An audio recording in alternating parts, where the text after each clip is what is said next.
On behalf of the Centers for Medicare and Medicaid Services, the Administration for Community Living, and the Indian Health Service, I would like to welcome everyone to the Long-Term Services and Supports webinar series. My name is Julie Cahoon and I work for Costin and Associates. I will be the moderator for today's webinar. Before we begin, I would like to highlight the main features of your webinar interface. First is the main window where you see the PowerPoint slides. To the bottom right of the window is the Q&A pod. You can enter a question for our presenter at any time in the Q&A pod. A Q&A session will take place after the presentation. If you need technical assistance during the webinar, please enter your tech support questions in the Q&A pod. Our tech support staff will be monitoring these questions throughout the webinar and will work to answer your tech support questions right away. You will receive an answer in the Q&A pod. Finally, please be aware that today's webinar is being recorded, and the recording will be made available online in the near future on cms.gov. Please note this webinar series is supported by the Centers for Medicare and Medicaid Services. The opinions, findings, conclusions, and recommendations expressed in this webinar are those of the presenters and do not necessarily represent the official position or policies of the Department of Health and Human Services or the Centers for Medicare and Medicaid Services. With those announcements made, I would like to welcome everyone to today's webinar.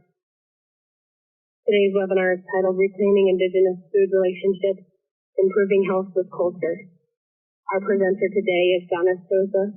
Donna is a member of the Boys Sport Band of Chippewa, and she currently serves as the Prevention and Policy Coordinator for the American Indian Cancer Foundation. I will now turn it over to Donna for an introduction to today's topic. Thank you, Julie, for that intro.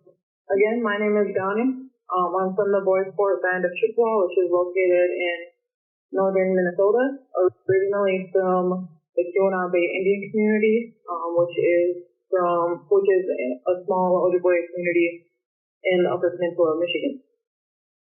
So today we'll be talking about the American Indian Cancer Foundation's newest resource, which is titled Reclaiming Indigenous Food Relationships, which was designed as a resource to connect cultural practices with health. Before getting into the resource, we'd like to share a little bit about the American Indian Cancer Foundation. ACAF is a national nonprofit established to address tremendous cancer inequities faced by American Indian and Alaska Natives. Our mission is to eliminate cancer burdens on American Indian and Alaska Native people through education and improved access to prevention, early detection, treatment, and survival support. At ACAF, our vision is a world where cancer is no longer a leading cause of death for American Indian and Alaska Natives. Through hard work, culturally appropriate community-based programs, and policy change that affords Native people access to the best prevention and treatment strategies, we see a day where American Indian communities are free from the burdens of cancer. For American Indians, we know that the disparities are unacceptable. The work ahead is more about reclaiming a strong and healthy future for our generations to come. Again, we believe that Native communities have the wisdom and the solutions to cancer inequities, but are often seeking the organizational capacity, expert input, and the resources to do so. At the American Indian Cancer Foundation, we focus our efforts in 3 strategic areas. The first is bringing attention to cancer burdens and solutions in American Indian communities. We do this by championing collaborations and partnerships that leverage community interests, resources, and investments. We engage tribes and mainstream health organizations through presentations, exhibits, media, and social media. And we hold fundraisers and awareness events across Indian countries. The second is advancing capacity through training and technical assistance and providing resources. We identify prevention and healing approaches based on tribal teaching, sovereignty, and self-determination. We develop and share model frameworks, training, and resources for American Indian communities and health systems through community education and outreach, clinical system innovations, and survivor support. And thirdly, identifying solutions with reliable data and evidence. We do this by hosting community conversations to identify cancer priorities, priorities, barriers, and solutions. We collaborate to plan reality and community-based research, and we support evaluation of cancer prevention and screening efforts. And then also we do this by developing and sharing relevant reports and publications. Within the three strategic areas, we saw the need to separate our programs. At ACAF, our program areas are, we have our survivorship program, our cancer equity program, the prevention and policy program, the research program, evaluation team, communications and marketing, administration and finance, partnerships and fundraising. I will get into opportunities for partnership with our prevention and policy team at ACAF. So our team, like I said, the prevention and policy team, we partner with American Indian and Alaska Native communities to implement policy systems and environmental change strategies that promote healthy norms, health equity, and cancer prevention. We focus our efforts on tobacco, physical activities, nutrition, and healthy eating. This is a holistic overview of some of the work that we do and some of the tools and resources that we offer. But we'll get into more of this within the next slide. And down below is our policy extension. So at ACAF, our prevention and policy team, we partner with tribes to facilitate discussions to educate and identify policy systems and environmental change strategies in their communities. We help them to identify a strategy that they would like to pursue to improve community health. We work with the community to have facilitated conversations where we're able to listen and create strategies that address community priorities. We also offer tailored presentations and trainings on how to implement CSV change in tribal communities. The image here to the right is an image of a report that we created with the help of our graphic designer for one of the tribal coalitions that we work with. We also help with tribal policy development and implementation. We do this through policy drafting workshops and policy template creation. We also do policy development and review. And through our partnerships, we're able to connect to legal aid for policy, ordinance, and resolution drafting. We work with the public health law centers fairly closely to do this work. And then we are also able to provide technical assistance when it comes to presenting tribal policies to tribal councils. We also provide ongoing and available and support in coalition building and community engagement strategy development to create buy-in in the community. And this is an event that our team had with a popular comedian within Indian country. His name is Bobby Wilson. He's part of the 1491 comedic group. Specific to cancer prevention, our team is able to provide presentations and resources. We've done presentations at several community events and have attended tribal health fairs across the nation to provide more education and resources to the community members across Indian country. We also assist when making the case for change to tribal leaders by providing data and information on health and prevention. We're able to help design surveys that gather community input and opinions as well. And finally, we can help review grant proposals before they're submitted to funding. So that was a background on the technical assistance and support that the prevention and policy teams provide at ACAF. Next, before we dive into the framework, I'd like to share more background information on why the framework was developed, the process, and also what contributed to this project. So these slides were designed with the help of our graphic designer. We saw the need to develop a series of slides that talk about our Indigenous worldview, root causes of chronic disease, and health equity. So at ACAF, especially with our prevention and policy team, we understand the need to assess our ways of life as Native people when starting any new initiative. Our Indigenous worldview has always been non-linear when compared to the Western worldview. Our Indigenous worldview is more about interrelatedness, balance, and sustainability. Our lifeways are rooted in culture and grounded in respect for all living things. Indigenous people are often collective in nature versus individualistic, and their collective cultures emphasize family and work group goals above individual needs, where individualism means is more about personal achievement. Strengthening and understanding this connection creates opportunities for us at ACAF to be healthier as Native people. This is the worldview that we use to guide our daily work at ACAF. In order to achieve our full health potential, we need to acknowledge and understand the adverse social determinants of health that have hindered our ability to achieve health equity as Native people. These social determinants of health include historical and intergenerational trauma that was passed down through colonization, genocide, stress and disruption in childhood development, poor access to healthy food, services, employment, education, and transportation. Many of these adverse social determinants of health lead to a cycle of adverse childhood experiences, such as household dysfunction, abuse, and neglect. These adverse experiences often lead to behavioral risk factors such as lack of physical activity, unhealthy eating, commercial tobacco use, and addiction. We know that these behavioral risk factors lead to poor health outcomes and ultimately early death. At ACAF, we realize that we need an upstream approach to achieving health equity. This means we need to support more positive social determinants of health, such as social and economic opportunities, and increase access to healthy foods and sacred medicine, safe physical activity spaces, healthcare, education, housing, modes of transportation, and the internet. Another key piece to achieving full health potential is by breaking that cycle of trauma that American Indians face often.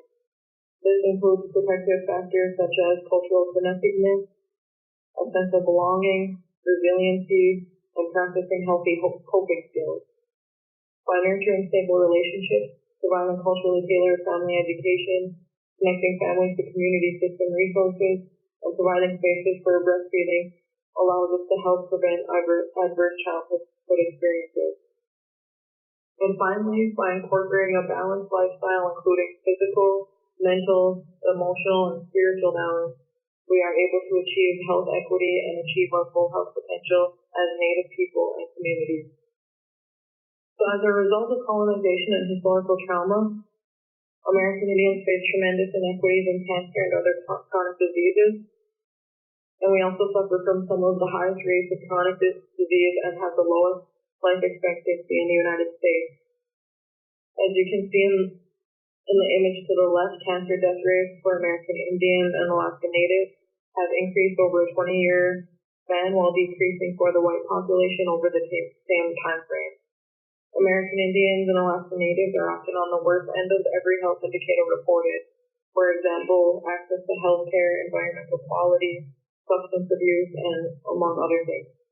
So this framework was created for revitalizing traditional Indigenous cultural practices, stories, and food traditions as strategies for cancer prevention and health promotion. Prior to colonization, Indigenous communities were healthy and thriving. Colonization and cultural genocide of Indigenous peoples in the United States devastated our traditional food systems that naturally fostered physical activity, healthy diet, and spiritual connection to the land. These devastating impacts to American Indians and Alaska Natives' way of life resulted in changes to the way that American Indians eat, live, work, and play. Traditional cultural practices related to growing, harvesting, cooking, and preserving foods were lost and replaced with highly processed and healthy food as the only option in many regions, which greatly contributed to the high rates of chronic illness present today. Tribal communities and organizations are increasingly collaborating with state and federal agencies to recognize and support culturally centered interventions to address health inequities across Indian countries. One example is the National Tribal Behavioral Health Agenda released in December 2016, which introduced the Cultural Wisdom Declaration, which is to ensure that cultural wisdom and traditional practices are taken into account and supported as fundamental elements of programs, policies, and activities that are designed or contribute to promote behavioral health. We at ACAF implemented this year-long project to engage community partners in creating a framework based on the Cultural Wisdom Declaration for connecting our culture, food, and cancer prevention within Native communities. The Cultural Wisdom Declaration was an important starting point for this framework because it states that we will preserve and implement our cultural wisdom as a means to promote health and well-being in our communities through our stories, songs, prayers, rituals, and ceremonies, among other traditional practices. It also states that we will integrate authentic cultural interventions alongside existing healthcare promotion efforts to ensure a culturally tailored and culturally relevant approach to health promotion and healthcare delivery for American Indian and Alaska Native people, which is very important in the work that we do at ACAS. At the beginning of this project, ACAS compiled a review of existing data and resources to incorporate the current food work that is currently happening across Indian countries, and to ensure that we weren't recreating the wheel. This included a literature review of over 60 publications and resources, looking at our existing ACAS data and reports, such as our Working Towards Health Equity report, our Healthy Native Foods report, our Convening Elders report, some of the listening session data that we compiled, among other resources that we have at ACAS.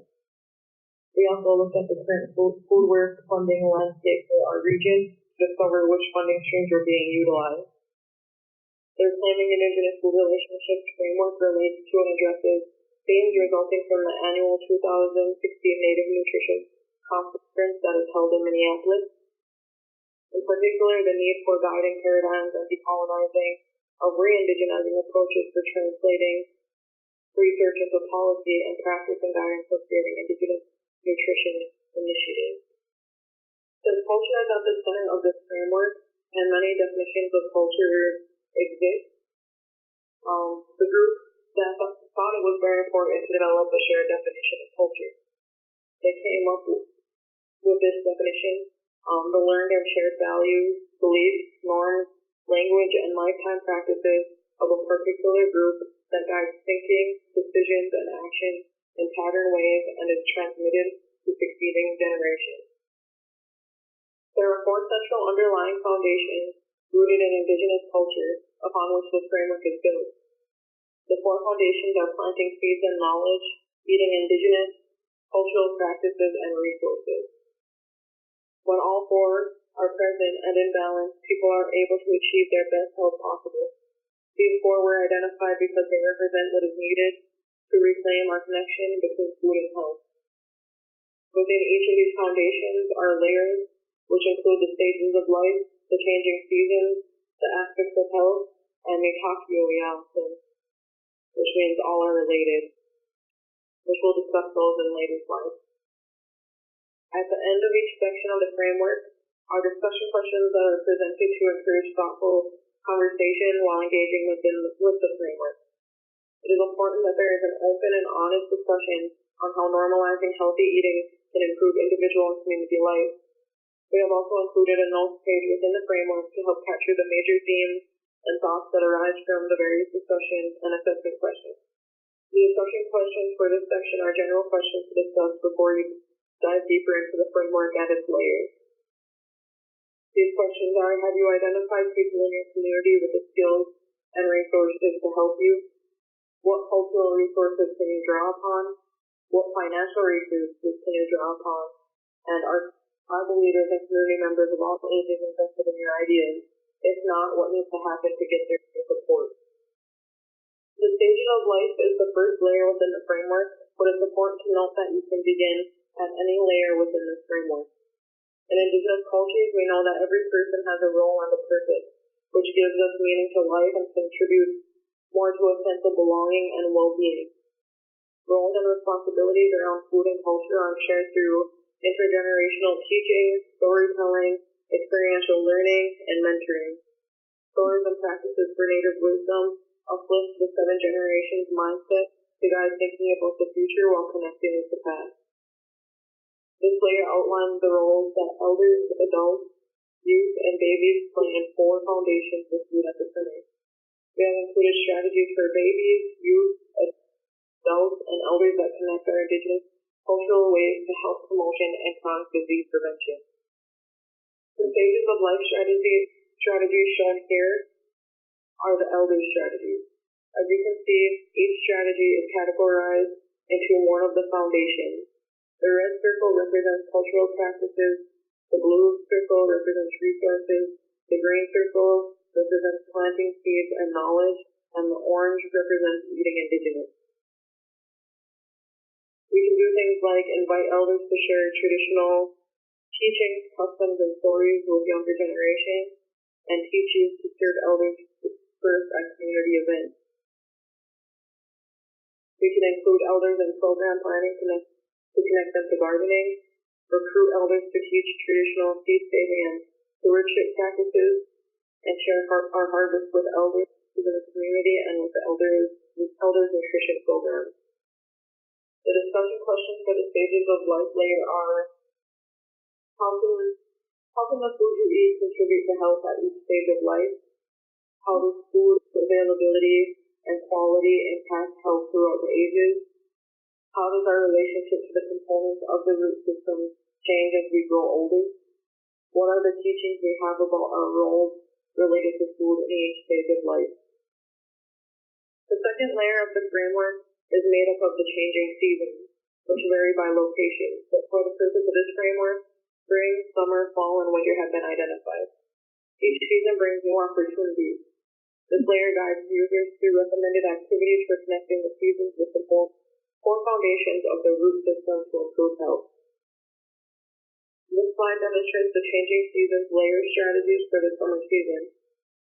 Strategies listed here include identifying what is needed and make an action plan to reclaim tribal food sovereignty with respect to our ancestors, engage tribal leadership to support community health and food initiatives, contribute to expanding local food economies, for example, selling produce, starting a farmers market, and engaging community members to plant indigenous foods and pass on teaching.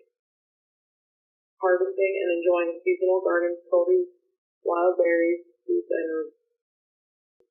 The discussion questions for this section are: what are your community's seasonal traditions around food and storytelling? How is food prepared in a community? How are these practices shared among people and through time? What food stories do you know, and what is being done to preserve and share them? How can the community's relationship to food promote health in different seasons?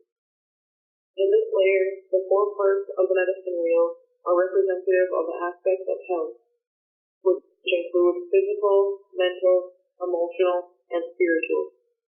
This layer guides users in connecting all aspects of health with cultural practices, resources, planting seeds, planting knowledge, and eating indigenous foods to improve health.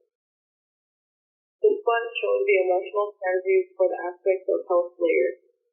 Strategies include fostering a healthy emotional connection to food, honoring your emotional well-being by building a support network, host and attend social gatherings with healthy food, nurture connection with the land and foster a sense of belonging by learning how to garden, connect with others by cooking fun and healthy meals together.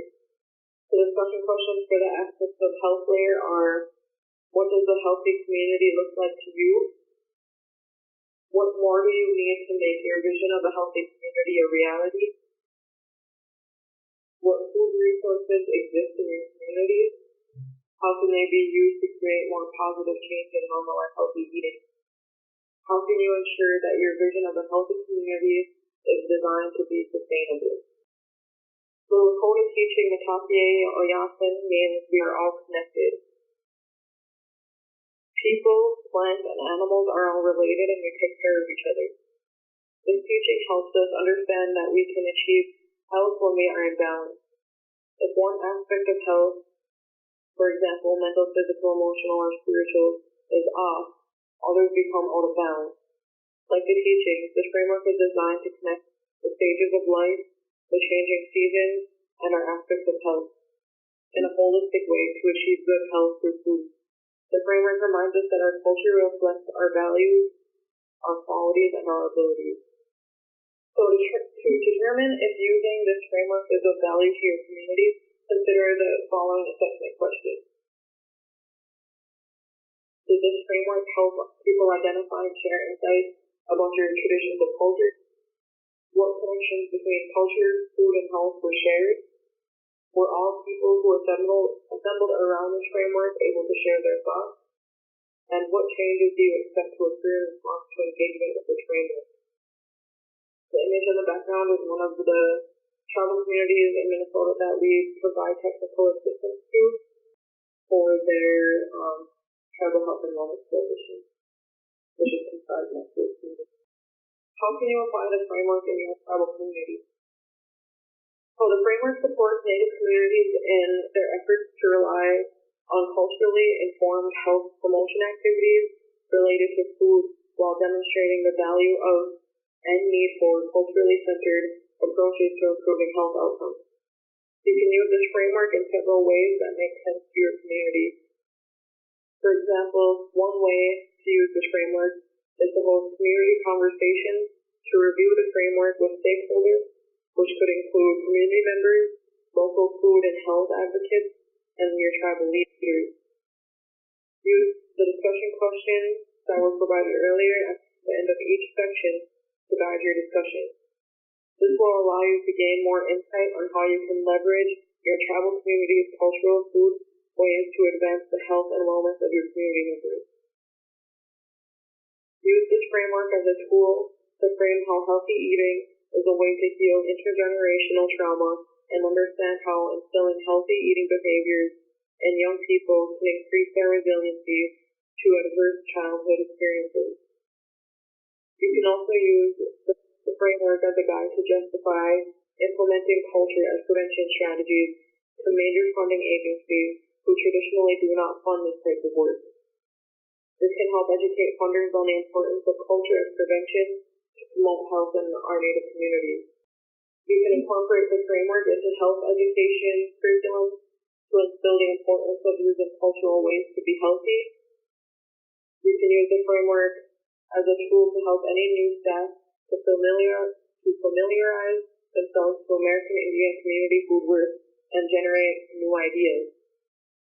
Within the framework, you can utilize the strategies to integrate aspects of culture into your community's chronic disease prevention activities. Keep in mind that you may already be implementing some of these strategies within your community. It's our hope that the framework and strategies provided spark new ideas and generate new thinking, which will serve as a catalyst in raising the awareness of decolonizing or indigenizing approaches for translating research into policy, practice, and guidance for creating Indigenous nutrition initiatives. And this is a quote that we like to share from one of our partners. It says, if we take care of today, tomorrow will take care of itself, which is included within the business design as a reminder. So I want to talk about some of the success stories that we've heard from communities who have used this framework. The first lady is part of a health and wellness coalition that we helped form in one of the tribal communities within Minnesota that we work with and provide TA to. She went through some health issues in her early 20s, but realized she needed a lifestyle change. Her motivation in large part stemmed from tragedies that she endured, including the loss of several loved ones. She recognized that she needed to get back to her Indigenous ways of living. So she began nourishing her body with traditional plants and began eating how her ancestors did. She uses the framework to ensure a healthier community based on traditions and ways that we already know. She says that this framework will save our minds, bodies, spirits, and emotions like it has me and many other members have. And this is more of a personal health perspective. Another one of our partners says this framework is being used as a broader educational tool as well as in a university course called Ways of Knowing.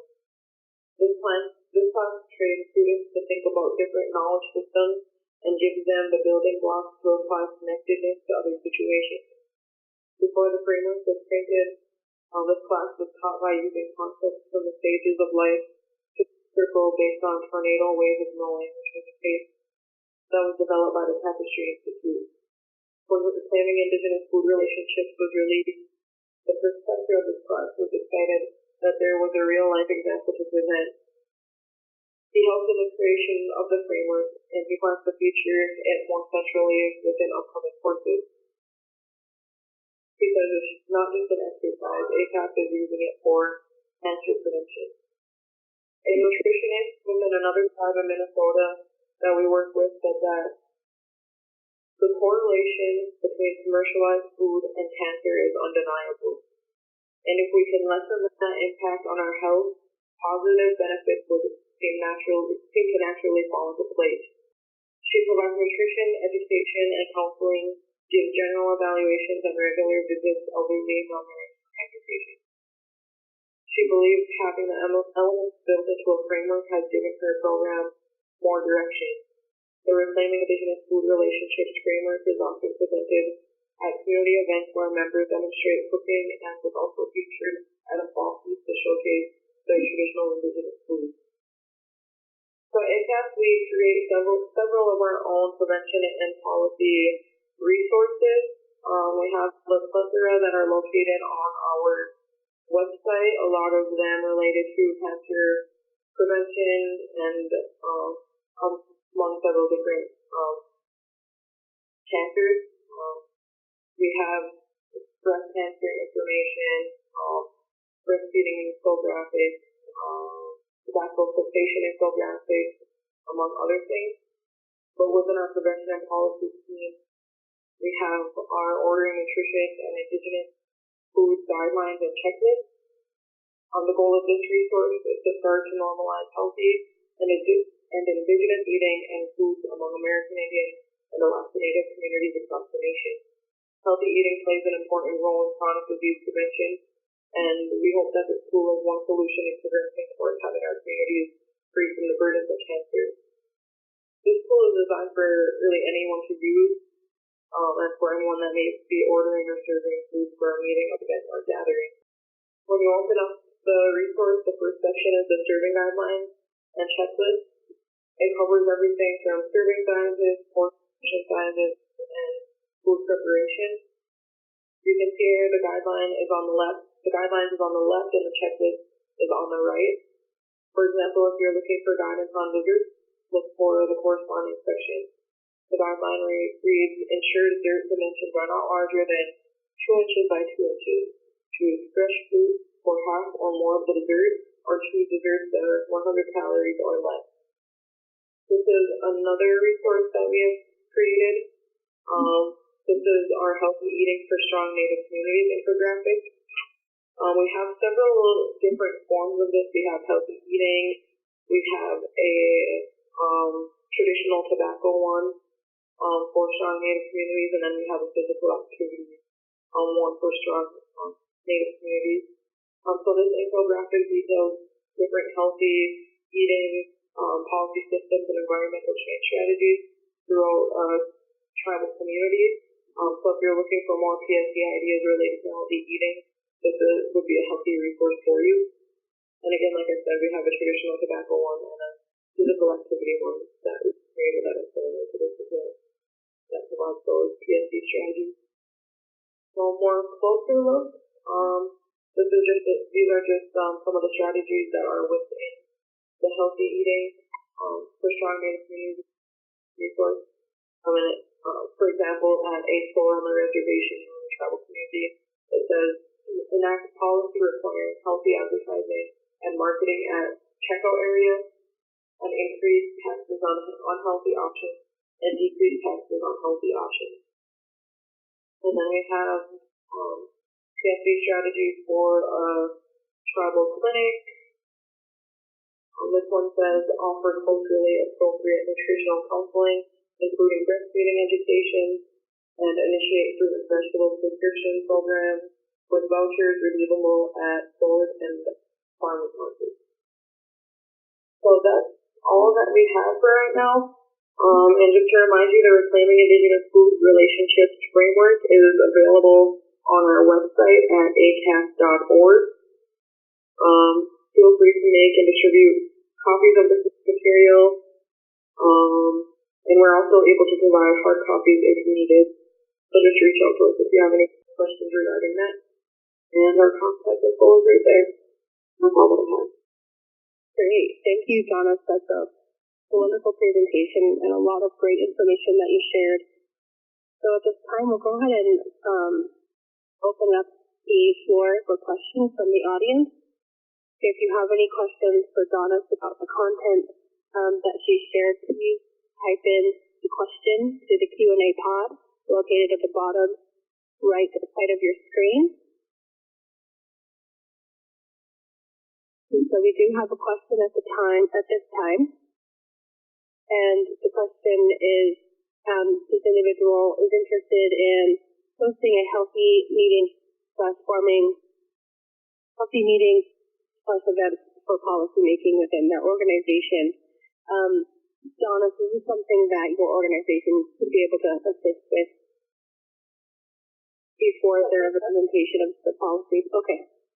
Yes, those are definitely things that we are able to provide technical assistance with, and that's something that we actually do frequently, and that we're currently doing with a few of the tribal communities that we work with.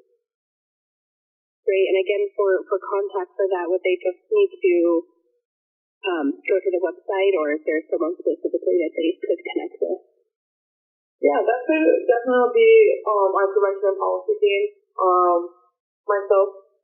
So I think I'm not sure if I provided my personal email, or not my work email on there on the front page or not, but that's something I can share. Okay, great.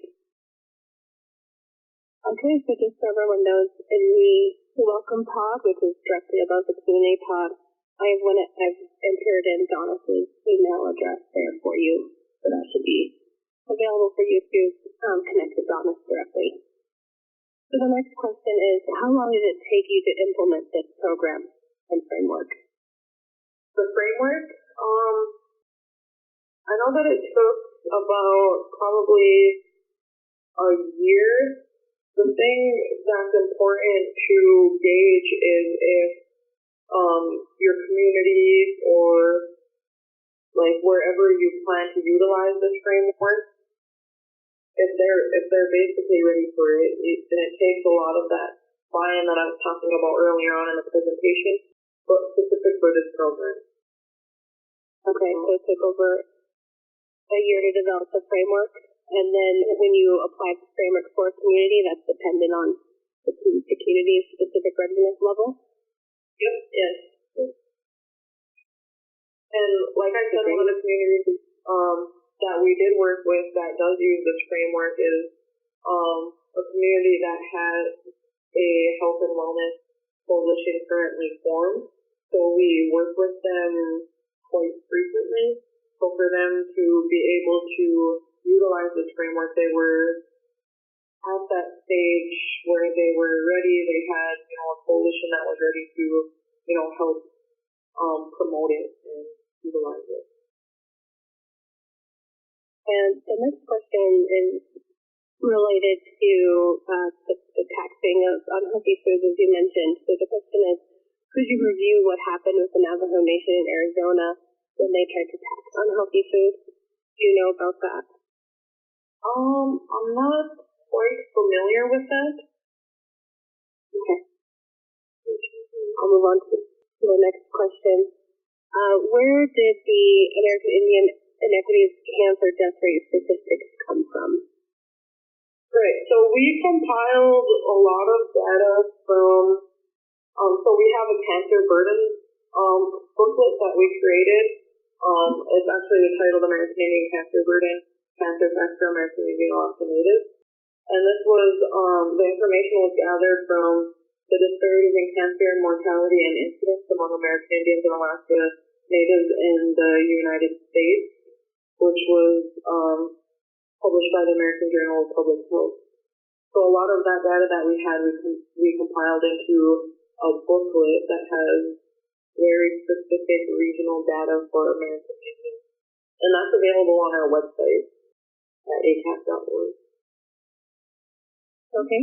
Our next question is, can you share more about how a community or organization has gone about implementing fruit and veggie prescriptions that are redeemable as vouchers at stores or farmers markets?